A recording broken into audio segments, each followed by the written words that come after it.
क्या बात है वकील मियाँ, तुमने मुझे बाहर अकेले में क्यों बुलाया है? पाबशी, जब से मुझे मालूम हुआ ना मुझसे रहा नहीं जा रहा, मैंने तुम्हें बताना जरूरी समझा। क्या बात है, खैरियत तो है? जिस यूनिवर्सिटी में तुम्हारी बेटी पढ़ती है ना, उसी यूनिवर्सिटी के बस ड्राइवर के साथ तुम्हारी बेटी ने निकाह कर लिया है। नहीं, मैं नहीं मान सकता। तुम झूठ बोल रहे हो। मेरी बेटी ऐसा कर ही नहीं सकती। ऐसा कर ही नहीं सकती मेरी बेटी। पाबशी, तुम तो जानते हो मेरा सारा दिन कचहरियों में होता है। मैंने अपनी आंखों से देखा उनको कोर्ट से निकलते हुए, और लड़के की भी तस्दीक कर ली। मैंने जो अपनी आंखों से देखा है मैंने बता दिया है। आगे आपकी मर्जी, यकीन करें या ना करें। ओके, अल्लाह हाफिज, मैं चलता हूं।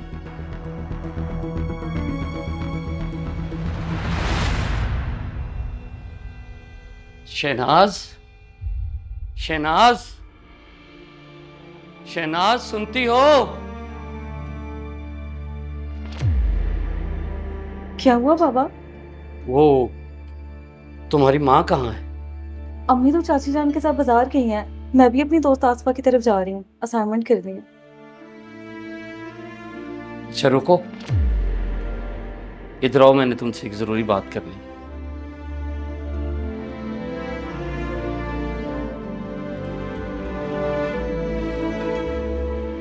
बेटा, तुमने कभी सुना है कि किसी बेटी ने बाप का जनाजा उठाया हो? क्या मतलब बाबा?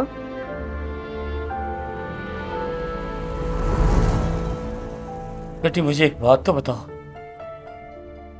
मेरी मोहब्बत में कोई कमी रह गई थी क्या? क्या मैं अच्छा बाप होने का फर्ज नहीं अदा कर सका? नहीं बाबा, ऐसा तो कुछ नहीं। तो फिर इधर आओ, यहां बैठो मेरी बेटी।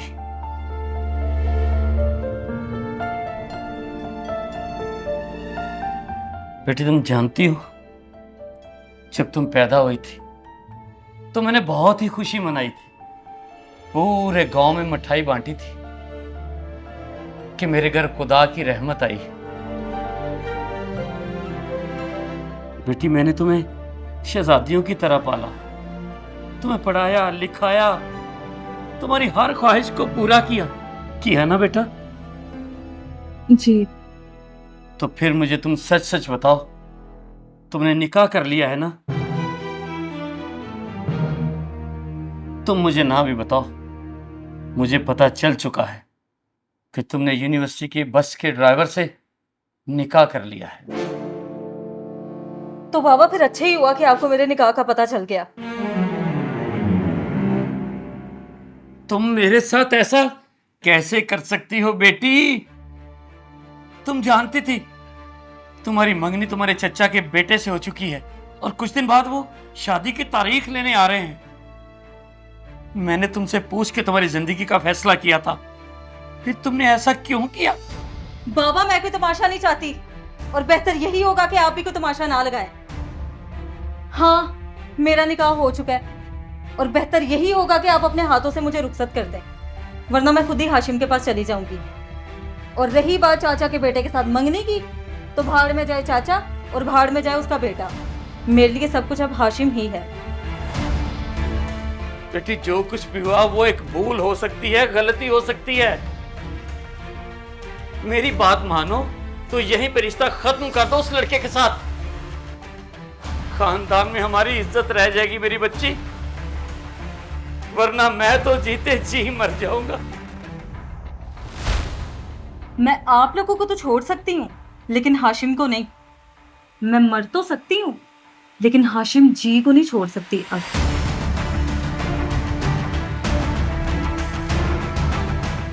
बेटा, मैं तुम्हारे इस फैसले को कबूल नहीं कर सकता।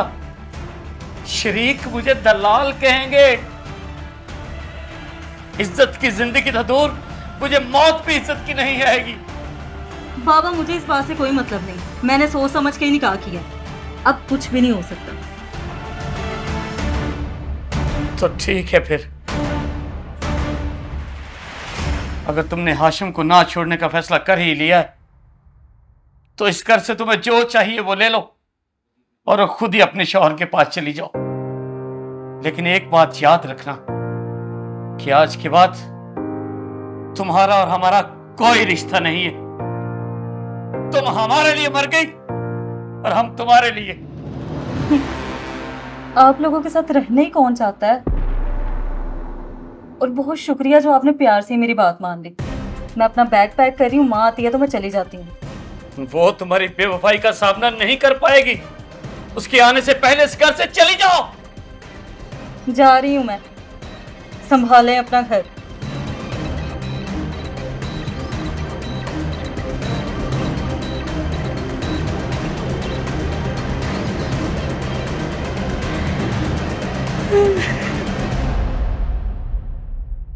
हेलो हाशिम, मैं आपके पास हमेशा के लिए आ रही हूँ।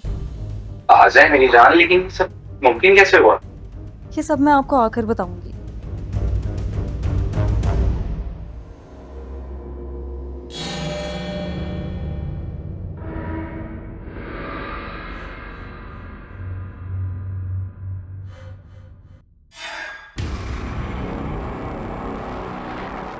ये तो मुझे बाबशीर की बेटी लग रही है, जिसने 8 साल पहले कोर्ट मैरिज की थी। छोड़ गया होगा साला मोहब्बत करके, और इसे देखो माँ बाप की इज्जत को रोल के खुद रुल रही है, पछता रही होगी। चलो पूछता हूँ मैं जाके।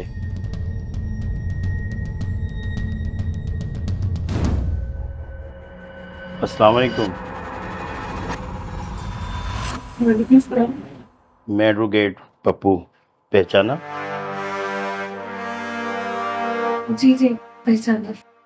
मैं इधर बैठ सकता हूँ? जी बैठ जाए।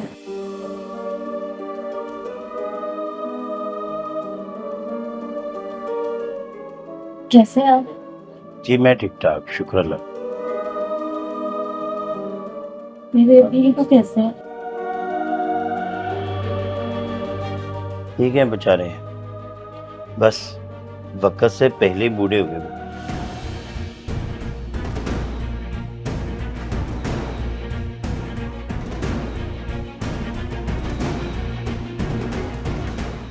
मुझे पता है आपने कोर्ट मैरिज की है और अब आप पछता रहे हैं। नहीं, ऐसी तो कोई बात नहीं है। नहीं, जिस तरह आप रो रही हो लग तो यही रहा है आपके घर के हालात ठीक नहीं हैं। नहीं नहीं, मैं तो बस ऐसे ही रो रही हूँ। नहीं, आप ऐसे ही नहीं रो रही, यही वजह है जिसकी वजह से आप रो रहे हो। जैसा आप सोच रहे हैं ऐसा नहीं है। तो फिर क्या है, बताओ ना कुछ। मैंने अपने माँ बाप की नाफरमानी की, इनसे ताल्लुकात खत्म किए। इस बात का पछतावा तो मुझे पूरी जिंदगी रहेगा। माली लिहाज से मुझे कोई परेशानी नहीं है, अल्लाह का दिया हुआ सब कुछ मेरे पास है। लेकिन मेरे लिए जो सबसे ज्यादा तकलीफ की बात है वो कुछ और है। ऐसी क्या बात है, मुझे भाई समझ के बताओ। मेरी सिर्फ एक बेटी है और मेरे शोहर जब भी नमाज के बाद दुआ मांगते हैं तो मैं चुपके से उनकी दुआ सुनती हूँ। वो रो रो के अल्लाह से सिर्फ एक ही दुआ मांगते हैं। या अल्लाह, मैं तुझसे और कुछ नहीं मांगता, सिर्फ एक ही दुआ मांगता हूं, मेरी बेटी अपनी माँ पे ना जाए, मेरी बेटी अपनी माँ पे ना जाए। या अल्लाह, मेरी बेटी अपनी माँ की तरह घर से भागकर शादी ना करे, वो भी उसकी तरह अपने माँ बाप की इज्जत को रुसवा ना करे। अगर मेरी बेटी भी अपनी मां जैसी निकली तो मैं तो चीते जी मर जाऊंगा। या अल्लाह, मेरी बेटी को उसकी मां जैसा ना बनाना। मैं क्या करूं? उनकी ये दुआ मुझे सांस सांस दर्द देती है। मैं मरना तो चाहती हूँ लेकिन मर नहीं सकती। मैंने अपने माँ बाप के साथ बहुत गलत की है, जिसकी सजा मुझे आज मिल रही है। इस वीडियो में सिर्फ लड़की के लिए ही नहीं बल्कि लड़के के लिए भी सबक है। ये दुआ तमाम लड़के और लड़कियों के लिए एक पैगाम, एक नसीहत और एक ऐलान है, अगर कोई समझे तो।